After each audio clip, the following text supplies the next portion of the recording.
أعوذ بالله من الشيطان الرجيم.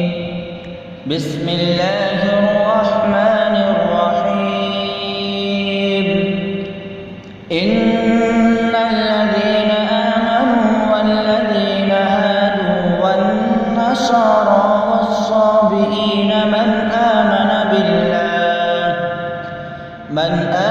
بالله واليوم الآخر وعمل صالحا فلهم أجرهم عند ربهم ولا خوف عليهم ولا هم يحزنون. وإذ أخذنا ميثاقكم ورفعنا فوقكم الطور خذوا ما آتيناكم بقوة واذكروا ما فيه لعلكم تتقون. ثم توليتم من بعد ذلك فلولا فضل الله عليكم ورحمته لكنتم من الخاسرين. ولقد علمتم الذين اعتدوا منكم في السبت فقلنا لهم كونوا قردة خاسئين فجعلناها نكالا لما بين يديها وما خلفها وموعظة للمتقين.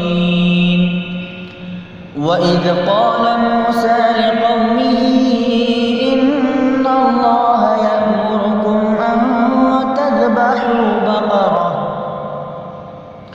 قالوا أتتخذنا هزوا قال أعوذ بالله أن أكون من الجاهلين.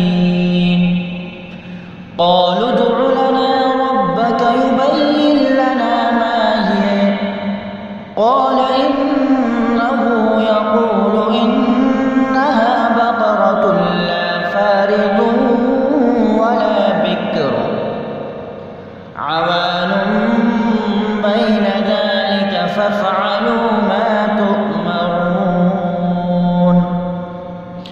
قالوا ادع لنا ربك يبين لنا ما لونها قال إنه يقول إنها بقرة صفراء فاقع لونها تسر